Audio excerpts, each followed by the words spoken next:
experienced it in that book as well. This is actually a psychological term. Psychologists study this, research has been done after it and with it, and it is called narrative transportation theory. And just based upon that phrase, you could probably guess what it is. Right? And in fact, we have it on our piece of paper right there of what the definition is. To be completely absorbed into a story. Completely absorbed. Has anyone been on the stage before and acted in a play? Okay, that's a whole new level of narrative transportation. You are the story at that moment. But what's interesting is on that piece of paper, look right underneath that little bullet point there. When effectively done, results can be enjoyment and influence. That's interesting, and this is from many psychological studies, enjoyment and influence. Anybody want to take a guess at what the influence part might entail if you are narratively transported? No right or wrong answers here. Yeah? Maybe like whatever the moral story is. Yeah. Yeah. Very true. Yes. It can change your behaviors. Very true. And in fact, that's what they have found. That if you allow yourself, and there has to be this allowment on the reader's side or the consumer's side, if you allow yourself to be transported by a story, you will experience the enjoyment that the story can bring, but you will also be influenced by that story. Now, think back to the stories you shared with everyone just a couple minutes ago. Why do you still remember that?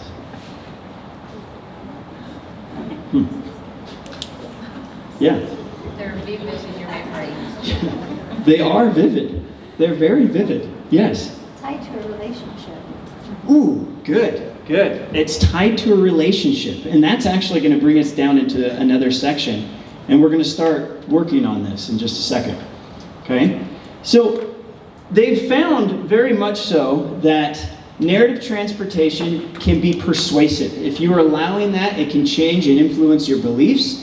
It can change and influence your mind, and you can experience enjoyment from it. Again, our minds are kind of hardwired for this. Now, if you look further down, there's two components of story.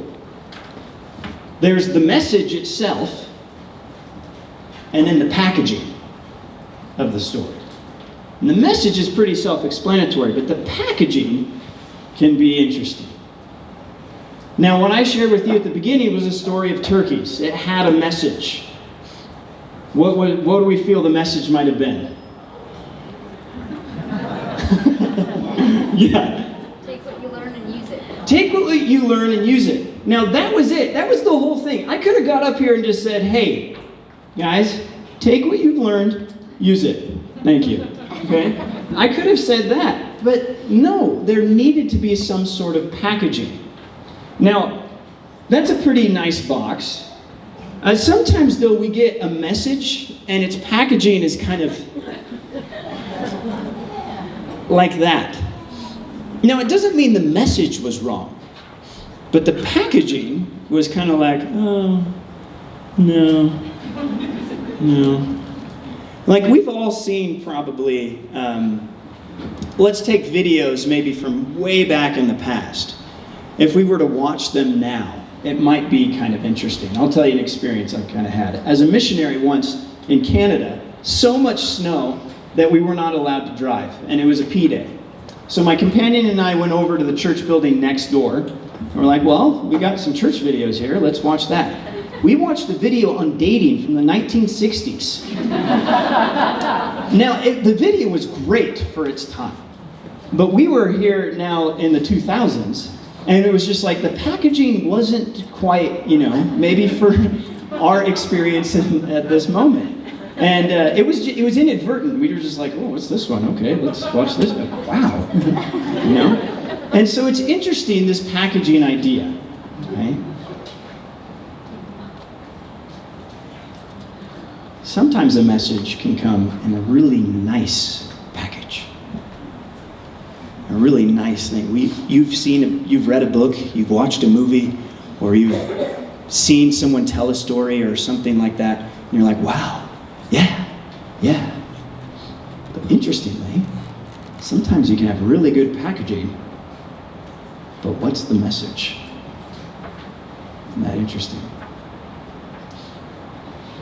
Right now, we are having experiences with stories all the time. We're telling our children stories. We're helping them understand different principles. And what we're getting at here is pretty much that our packaging and our messages, we want both of them to be awesome. So how do we do that? Okay, so you have little bits of pieces of paper on your table. Okay, so I want you to take one. Hopefully there's enough where everybody can have one. And I want you to split yourselves in half. Split your tables in half. Half of you, I want you to write down a message. A message that you would want your students to learn, want your children to learn.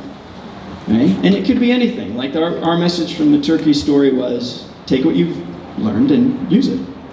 What's another message you find positive? So half of the table is going to do that. The other half, I want you to write down a genre of storytelling. Adventure, sci-fi, fantasy, drama, something even more specific than that, a genre, okay? So figure that out, which half's going to do what, and I'll give you a couple minutes to do that, okay? Go ahead. Right down here, you're on your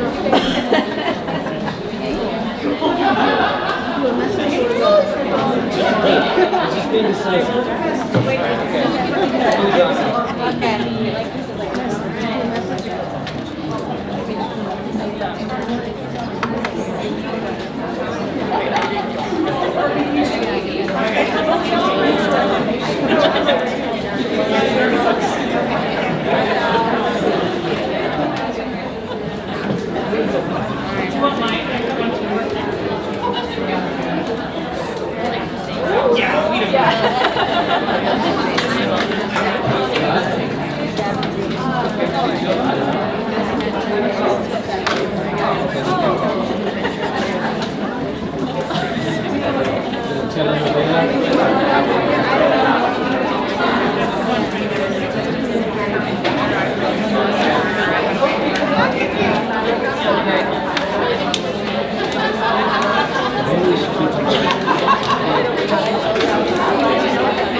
Okay, thank you for doing that. Hopefully you have something down at least. If you don't, no worries at all. Okay? It might be difficult, like, well, what's the message I want to put? Okay? So now what I'd like you to do, and maybe it's not evened out, but hopefully it's pretty close. I want you to combine a random message with a random packaging. Okay? And see what it comes up with. Like, if we did it in the front here, can I just do it right here? Okay. So, is this the message? So the message I have here is, the Lord loves effort, historical fiction. Les Miserables, that comes to my mind. Okay? It's a great thought. So think about, now I want you to combine them and think about do you know a story like this that does that? Or if you were to tell a story that does this, how would you want to do it? Okay, a couple minutes like that. We've got 3 different genres.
Yeah, that might be.